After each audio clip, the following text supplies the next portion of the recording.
Was very, very gifted, very gifted. Anything he ever wanted to do, he did it well. Steve is my older brother. Steve is 8 years older than me. So I grew up under the bleachers watching him play ball. But he was phenomenal at everything he did.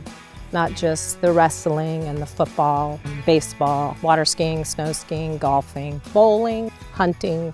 We had trophies all over the house. Dusting was a chore. He was a force to be reckoned with. So he started in Little League. He wrestled and went to state in wrestling. And he won the state championship in wrestling, which made him late to come out for baseball. And Coach Milner didn't really like the idea of his top pitcher wrestling. His football team, they went to CCS. He was a kicker. Well, he wasn't a kicker, but he could kick too.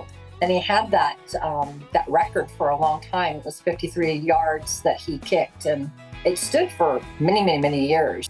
And then here came baseball, and sometimes he'd walk batters just to make it entertaining, and then strike out the next three. Baseball was the one that he really, put a lot of time and effort. And I think my dad in the backyard, helping him pitch, and my father was a pitcher as well, and very, very accomplished pitcher. Hitting the fence so many darn times is all you heard in our household is like, whoosh. We had recruits coming to the home like every weekend. The big Cadillac would pull up. We had Kansas City Royals, Texas Rangers, the Giants. And then when we would go to the high school games, the recruits would be there all lined up at North Salinas, and the guys had the speed gun on them. But I remember him being clocked at 102 miles per hour in high school, and everyone's like, no. I go, I was there. I saw it. The guy showed me the gun. He got drafted out of high school for the San Francisco Giants. He went to Candlestick and through batting practice. So, all the big shots were on the team at the time. Us girls had to stay home.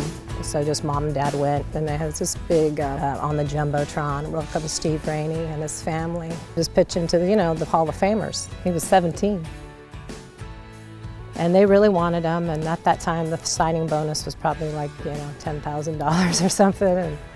And Mom really wanted him to go to college and get an education, so he chose Arizona State, and he went there and played for 2 years. And then it was, how baseball is, you got to go into the draft early and whatnot. So then the Kansas City Royals drafted him, and he played with them. Steve has this ability about him whenever he's in this team sport to be a natural leader. So everyone and all of his teammates always looked up to Steve for direction. And he was just a loving guy, a great friend to everybody.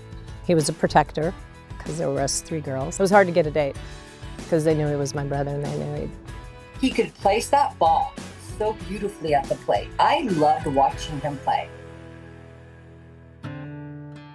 He injured his arm, and so his shoulder actually.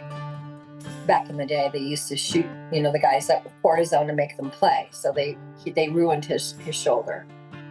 So it was pretty devastating to my brother because that's all he actually knew, coming from an athlete like that and going to nothing. It's like, where do you put your place in this world? So he kind of floundered for a while. He didn't really, like I said, didn't know what to do. He finally found his groove and started coaching and giving back to the community. He gave free pitching lessons to some of the kids over in Alisal and North High. He coached our Bobby Sox team one year, and he was always at our practices hitting us balls. I miss him tremendously. There isn't a day that doesn't go by that I don't think about my brother. I wasn't prepared to lose him so soon. And I don't think any of us were prepared because he was bigger than life, and we thought he would live forever. He lived it to the fullest. I think that's why he passed so early on. He used it all.